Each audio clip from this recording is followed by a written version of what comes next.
ang dalawang tatay ko ang nagbabayad ng utang ng Pilipinas. Ang isang tatay ko, pangalan niya, Carlito Urubia. Ang isang tatay ko, pangalan niya, Dante Aldabe.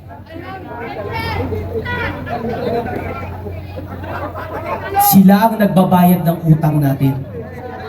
Bakit? Kasi ang dalawang tatay ko ay OFW. Kaya palakpakan natin ang lahat ng overseas Filipino worker na dahil sa kanila, buhay pa rin tayo! Kung napanood nyo ang video ni Ma'am Corazon sa interview niya kay Atty. Guanzon, sa kanya galing yun. Marcos Sr., nagkautang na tayo ng malaki. Mula noon hanggang ngayon, recently lang, nabayaran na pala natin yun. At OFW ang trumabaho yun.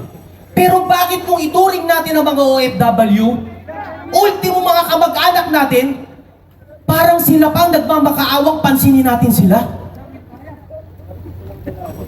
Rinirepresenta ko ang maliliit na negosyante sa Pilipinas.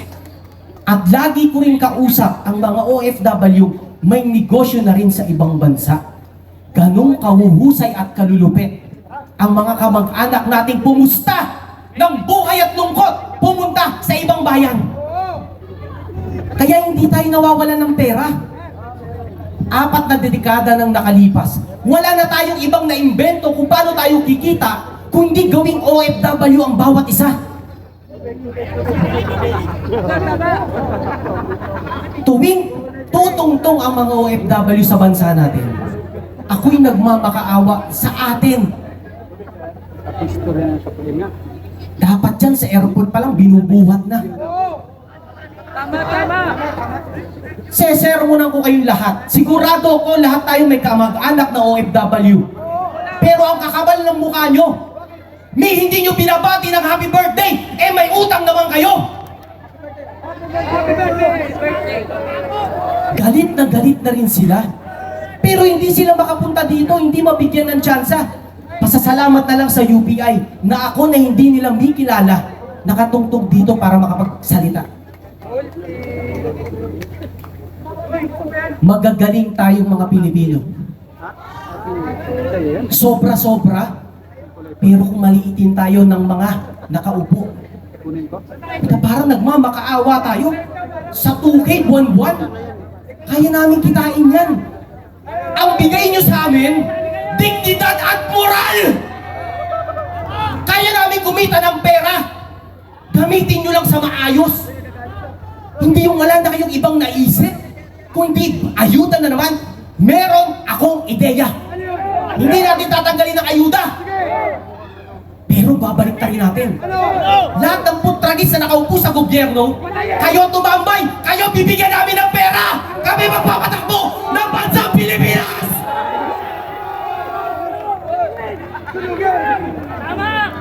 Kamamatay lang ng pangalawang tatay ko last month. Siya ang tatay ng misis ko. Ang dalawang kapatid ng misis ko, nagtatrabaho pa rin sa Dubai. Ang isa sa Canada. Biglang umuwi dito kasi biglang namatay ang tatay nila. Biglang namasahe, ang laki ng gastos, saglit lang sila dito. May requirement pa pala na kailangan dumaan ka sa OWA. May asikasuhin kang papel. Yung kapatid ko sa misis ko, pinagalitan pa nung teller. Wala daw siyang dala na papeles na requirement doon sa kailangang papel para makabalik kung saan bansa siya nagtatrabaho. Halos paghalitan pa. Mahiya kayong mga nagtatrabaho sa gobyerno. Ang OFW, ang malaking ambag sa sahod nyo! Kaya yung nakita nating pinagmumura, pinagsisisigawan sa ibang bansa ng mga kapwa nating Pilipino, tama yun. Karapatan natin yun. Huwag nyo naman tawagin pera ng bayan. Ang pinagsama-sama nating ambag. Mula ngayon, tawagin nyo yan. Pera namin yan! Ako'y nakikiusap sa mga wala pa rito. Ilang rally na kami, nasaan na kayo? Ano, darating kayo? Pagbida ka na? Ang kakapal na mukha nyo, pumunta kayo rito! Kailan kayo tatalo?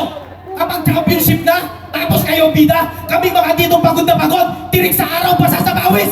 Puta, hindi nyo i-recognize! Kayo na naman! Magtatatlong rally na! Yung mga mukhang dapat na nandito, hinihintay ko, wala pa rin sila!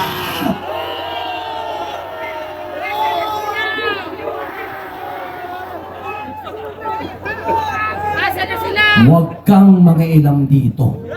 Wala kang alam dyan. Magtrabaho ka lang. Yan ang mga sinasabi nila sa atin. Na huwag daw tayong makisawsaw sa politika. Pwede ba yun? Pera namin yan! Hindi niyo ako kilala. Pero sa susunod na eleksyon, pwede ba bigyan naman natin ng tsansa yung mga hindi kilala? Hindi yung porkit anak ng dating politiko, kung sambahin natin, compare sa kamag-anak nating OFW, kala nyo Diyos na! Hindi marunong kumita ng pera yan. Tayo ang nagpapaikot ng Pilipinas. Ang mga unti nating ambag, kaya tayo buhay. Hindi dahil sa galing ng mga politisyan. Sobrang bobobo nila, ayuda na naman. Ayoko na humaba ang salitain ko ngayon. Meron lang akong konting hiling. Sa ilang malapit niyong kamag-anak na OFW, kahit wala kayong pambayad ng utang, i-message nyo naman ngayon. Kuya, salamat sa sakripisyo! Buhay kami dito!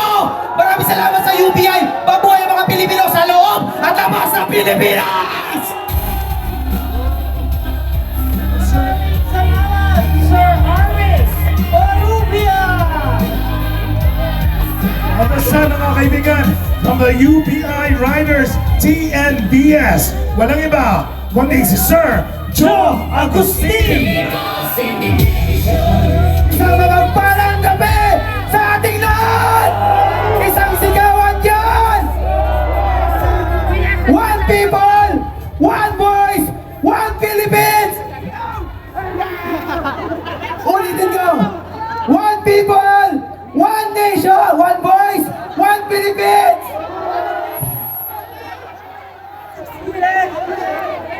Oh, last one. Mabe-perfect natin to. One people, one voice, one Philippines!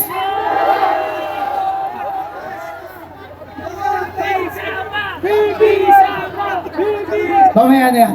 Okay, guys, magpapakilala lang po ako sa inyo. Ako po si Kuya Jong Agustin po ninyo. Isang TNPS driver or Tala Move rider at the same time po, PWD at member po ng UPI Riders.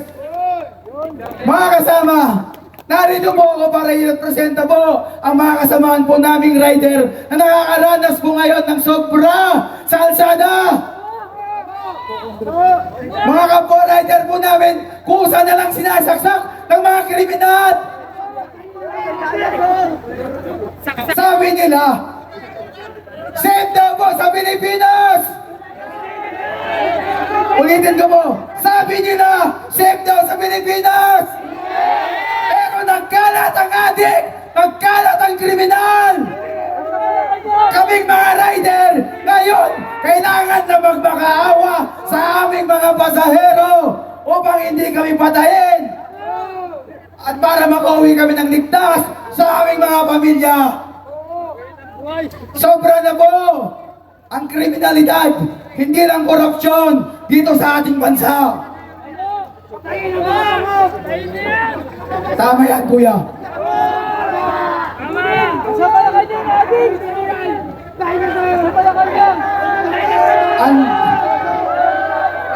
Ayun, ang mga buhaya sa ating gobyerno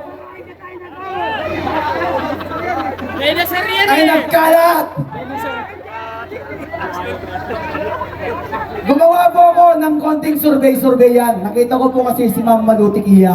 Idol ko po yun. Hindi lang po tayo nandito ang umaaray sa sobrang mahal ng mga bilihin. Maski mga lasenggo, umaaray na rin. Kasi napakamahal ng kanilang. Huwag nilang hintayin na pati sila sumama na rin dito. Ulitin ko po. Sabi po ng isang magaling na sekretary dito sa ating bansa, safe daw ang Pilipinas. Pero bakit po kailangan kaming mga rider maglagay ng sulat sa aming mga likurang helmet at magmakaawa? Sa kakarampot namin kinikita, ang kapalit ay buhay. Hindi po namin deserve yan. Hindi po natin deserve. Patayin ang mga adik! Bilang panghuli po, kukumpletuhin ko to at isisigaw niyo po ang Marcos Resign.